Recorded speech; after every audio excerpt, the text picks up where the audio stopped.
SOS! They're taking us! I hope that this is not just a cry for help, but that we can alert everyone who's going through this abduction process.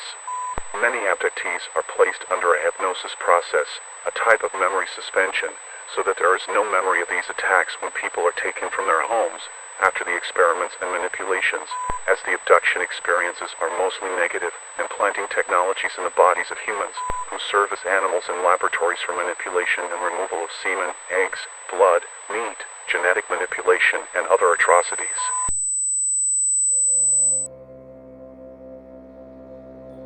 I have been a conscious projector since my childhood, and I have been contacted and abducted many times, both in the astral body and in the physical body, and I can tell you that in many of my contact experiences, I met some people, and today somehow we were placed close to each other, and even people who live on other continents, we reconnected through the astral body and the mental body. And now we are organized in a network of workers, with the structures of the Elders of Dawn. The year is 1989, it's 9 p.m.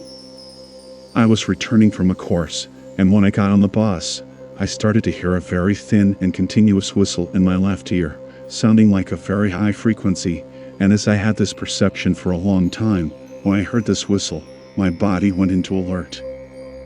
I felt that something bad could happen at any moment. I went into a state of panic. It was as if something took my strength away. It's hard to try to describe everything I went through at that moment, because inside me, there was a mixture of despair and fear.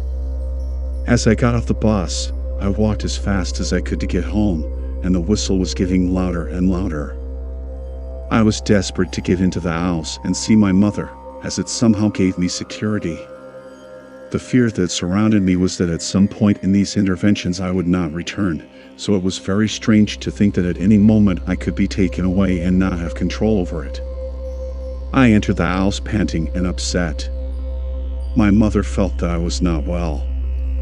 She had a very strong mediumship despite not following any spiritualist denomination or religion. She talked to me a little about everyday things and went to sleep. Around 11:15 p.m., I went to bed and something strange started to happen. The whistle became very loud, and outside the house there was a muffled sound, like an old floor polisher turned on. The neighborhood dogs barked a lot, and suddenly, a silence took place, as if all the dogs stopped barking at the same time. The walls and window of my bedroom began to resonate with a sort of low vibration, like the sound of an old refrigerator when it turns on. At that moment, I tried to get up and I couldn't move. My body was paralyzed. I could only move my eyes, and through my peripheral vision, I noticed that 4 beings of small stature, around 3 feet tall, were inside the environment and approaching me. They had grayish skin, no nostrils and no ears like us.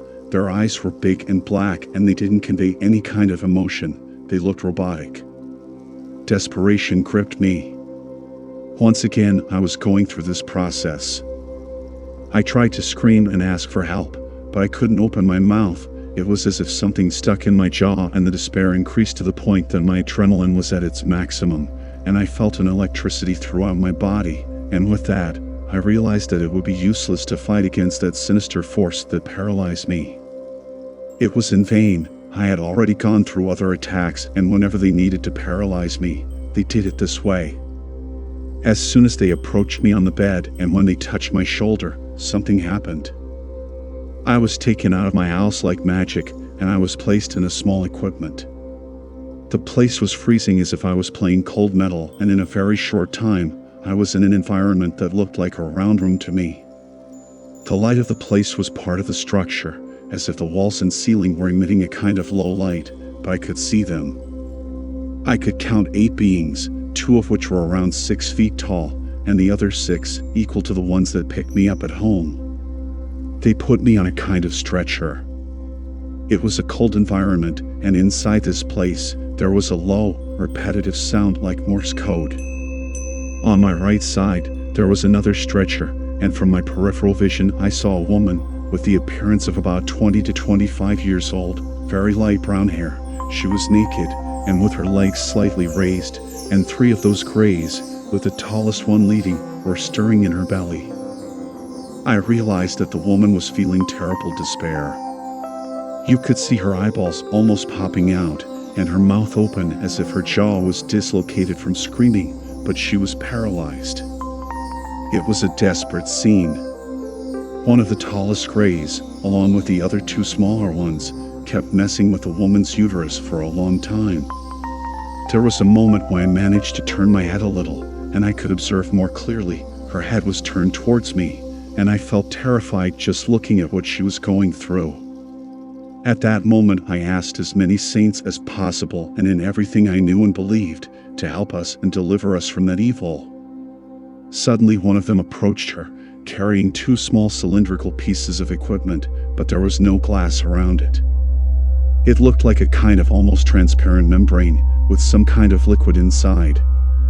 One container was only with the liquid, and the other, in addition to the liquid, had a small creature. I believe it was about 3 to 4 centimeters in size, and it had a wire that connected it to the cylinder. This creature had the form of a small reptile. I can say that those cylinders looked like technological wombs or placentas, as there was like an umbilical cord that attached the creature to the receptacle. I was panicking.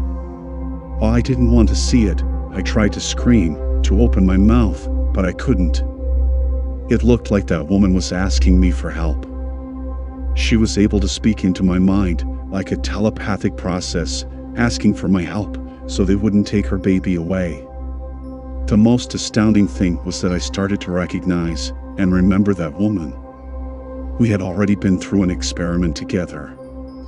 It was at this moment that a bunch of images started to flash on my mental screen, in which we had gone through other abductions in this same room about 3 months ago. Everything started to make sense to me at that moment, and I felt more and more desperate and sad, because there was something sinister about everything that was happening at that moment. The Krays had already experimented with us together. What I remembered was that one day I had an experience that I, somehow, believed to be a kind of lucid dream, where I was taken to a room just like this one, and at a given moment, a woman walked in, and in a short time, we started to kissing and caressing us. It was as if something very strong physically attracted us without control until the sexual act was consummated. There was no verbal communication, an animalistic force took over us, and I remember thinking that something was wrong, but our hormones were kicking in, and it was almost impossible to control the situation. During the sexual act, I had the distinct impression that something was watching us, but my hormones seemed to control me. Our minds were being directed to the act, and the desire was stronger and wouldn't let us stop. We gave ourselves to each other over there, without even knowing each other, or even exchanging a word.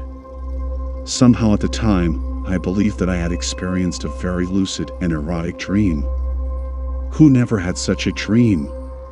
But in this experiment, I felt that something was in that room, watching us, but it was as if the Krays kept themselves in a kind of invisibility. Seeing that woman lying there, and being manipulated by these great beings, I was able to access this information, and then, the penny dropped, that it had not been a dream, it was an abduction and programmed manipulation. At that moment, everything in my mind was falling into place with the memories, and everything was making sense. We were used, and they used my sperm and her eggs for some experiment. My mind was in a whirlwind of ideas and thoughts, and I was already looking at that woman with different eyes. So many things were going through my head at the same time, and dealing with all that was a desperate situation, and she kept sending me the cry for help mentally, and I couldn't do anything. It was impossible. I could not move myself. I cried a lot inside, and even some tears came out of my eyes, because I couldn't help her. The feeling of helplessness was terrible, stuck on that gurney, and her being violated in front of me. But the worst was yet to come. At a given moment, they took the fetus that was already in gestation in her uterus from the woman. I believe it was about 3 months old, according to the time we had already spent through the crazy experience in this room, and they placed it in one of the cylinders that had only the liquid. From the other cylinder, they took the creature that looked like a small reptile and implanted it in her. At that time, I made so much effort to get up and try to stop what they were doing that I started to feel my limbs little by little, and I could move them very slowly. This must have caused some kind of alarm in them, as they started touching me and passed something over me with a texture that resembled an oily jelly, and that somehow stopped me from moving. One of them came with his face very close to mine, and he was staring into my eyes, trying to get into my mind. It was a terrible feeling. He was trying to keep in touch and disconnect me, as if he wanted me to go into a trance or a deep sleep. I felt at the time like I was going to pass out, and I was coming back to alert after every time he tried it, and that was somehow unacceptable to him. So I felt perfectly as if he entered my mind and tried to create holographic archives with stories to get control of me, but the memories he was inducing me and trying to implant in my mind would be lost in a few seconds, and I would come back from that induction even more desperate. So, he started looking for some of my memories, for something in my history, with some kind of experience that had caused me panic or fear, because with that information, he would exacerbate all that pain or fear, to the point of controlling my mind. It was terrible. I got lost in my references at times, and I couldn't understand where I was or what was happening. He used my saddest and most painful memories of my entire life to manipulate me, because using that panic, he somehow dominated me. The more he invested in my memories, the face of that woman, and the cry for help that echoed very strongly in my head, also came to my mind. I felt that they didn't have any kind of respect for the two of us. They were cold and determined. The feeling that came to me was that there was no way out. There was no point in trying to fight that mental control anymore. I felt violated and that something very sinister was about to happen. To be continued.